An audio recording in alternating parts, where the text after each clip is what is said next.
Some of the common problems I see in children are crossbites.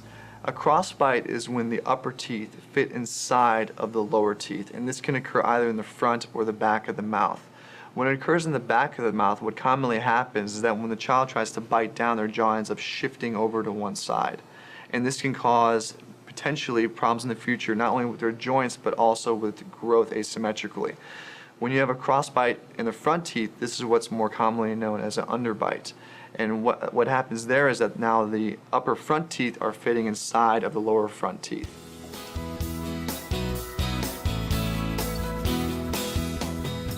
Another common bite problem we see in young children are open bites. And what this is that when the child bites down on their back teeth, their front teeth do not overlap and they're still open. You can kind of see their tongue through that hole. And this occurs from either thumb or finger sucking, and it can also occur from a mouth breathing pattern or habit. This is something that you would want to get addressed and evaluated by orthodontists because the problem does not self-correct, as for the child to swallow, they have to actually put their tongue through that hole, making the problem worse.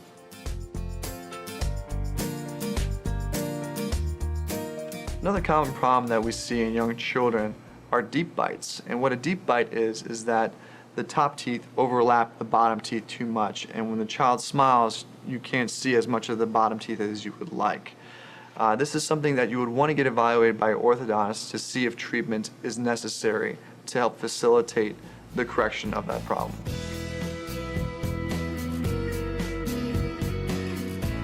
Crowding in children is not always an indicator of orthodontic treatment. A certain amount of crowding in children is actually quite normal, as there is a size exchange that occurs as children develop. For one, as the adult front teeth come in and replace the baby teeth, they're actually bigger than those baby teeth when they come in, so there's going to be some crowding. However, later on, as the child is developing, the baby molars are actually bigger than the adult teeth that succeed them. So there is an exchange of space that occurs in addition to the child's growth of their jaws that helps to alleviate some of this crowding.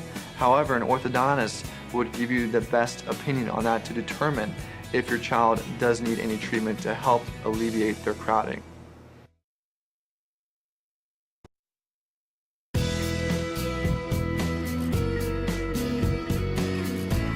It's not always easy to know if your child needs braces or not. Some signs or habits that you may look for are finger or thumb sucking.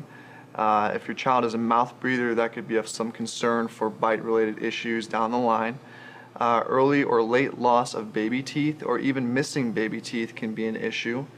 Are their jaws in proportion with the rest of their face? Something else that is an indication for orthodontic treatment are joint sounds, meaning when they open or close their mouth, do their joints pop? Do they make sounds? Or do their jaws shift upon closure? That could also be another sign for orthodontic treatment as well.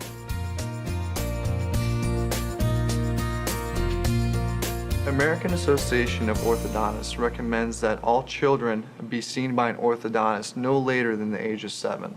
An orthodontist has 2 to 3 years of extra specialized education beyond dental school, giving them the ability to pick up on subtle problems that may present in your child at an early age.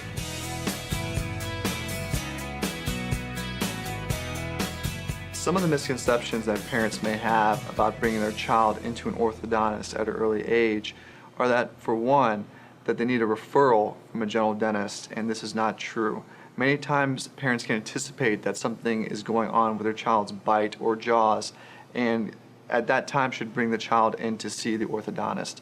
Another misconception I find is that parents wait for all their child's adult teeth to erupt.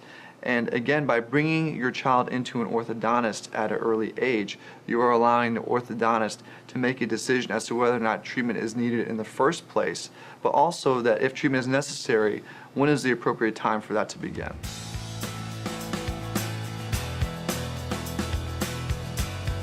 At the first appointment, orthodontists are looking for several factors.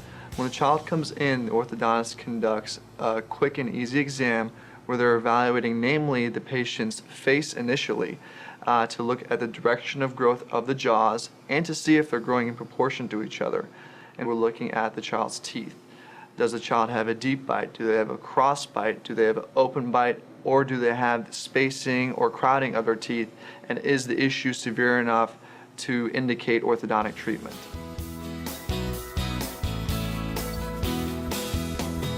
Most children, if treatment is needed, will actually start orthodontic treatment between the ages of 9 and 14. It is rare but not unheard of that some children might receive orthodontic therapy before this age, depending on their needs.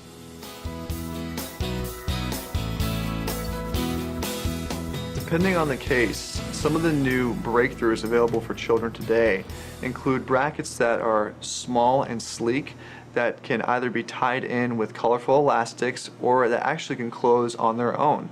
Additionally, depending on the child's case, the child may have ceramic brackets, which are the color of their teeth, or they can have plastic aligners to straighten their teeth out as well.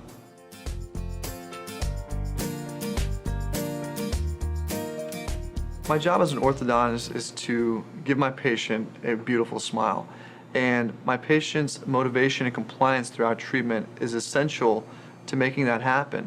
If I find that my patient starts to not follow instructions as well, what I generally do is show them pictures of what can happen and the consequences of not following instructions properly.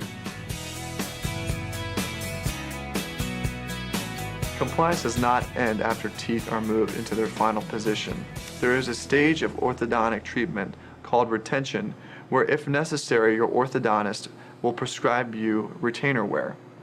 If your orthodontist does prescribe you retainer wear, it is essential that you follow his or her instructions.